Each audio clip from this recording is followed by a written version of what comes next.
Hi, I'm Francesca Leveridge. I'm a lecturer in French at the University of Exeter. And although I live here in the southwest, I'm originally from East Anglia, and Norfolk more precisely. And today I'm going to read a poem written in my mother language, the Norfolk dialect, otherwise known as Broad Norfolk.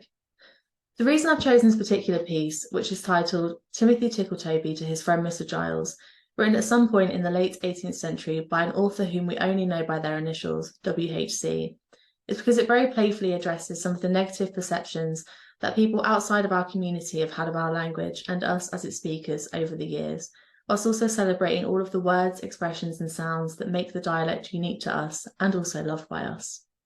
The overarching message of the story, which is a conversation between two friends, goes something like, you folk from outside of Norfolk, and from London in particular, who come up here in the summer, might think we talk funny, but we think the same about you, really, and we quite like the way we talk, and as usual, Norfolk people know best.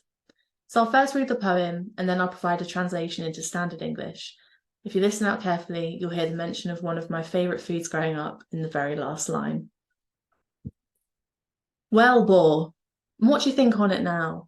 All mauder stuff they're talking about broad Norfolk when they know no more of my old mawkin, which I shoved up to fright them bards what play such mazin capers, in fussicken my beans and peas likewise my arly taters. If I could nab them knowin chaps, I'd make 'em keinder dudder, for laughing at our Norfolk tongue, why I should like to smudder. Such fools as ha'n't the sense to know, they think they're clever rather. Clever's how they say that word, old man. But you should have heard my mawther. She say, you hear them London chaps, what sit on Yarmouth Beach, then you will see and very soon which is the rummest speech.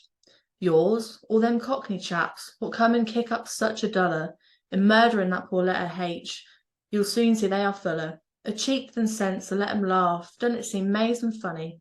If we're such fools, they care to come, and they're glad to take our money.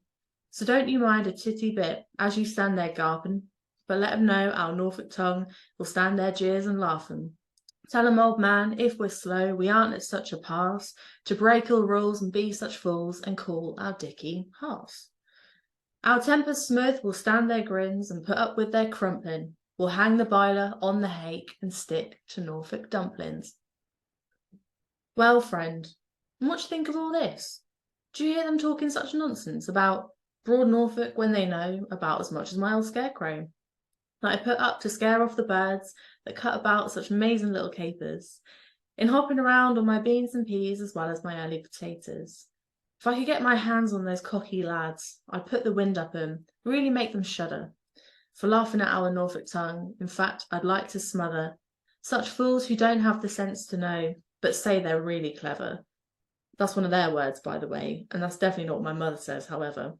She says, if you go and sit and listen to them London chaps that sit on Yarmouth Beach, you'll soon see then just exactly who has the strangest speech. Is it yours? Or is it that of those Cockneys? They come here and they kick up such a fuss, yet they murder that poor letter H, and you'll soon see they're full as much, of cheek as sense, perhaps more. So let them laugh. Doesn't it seem really funny?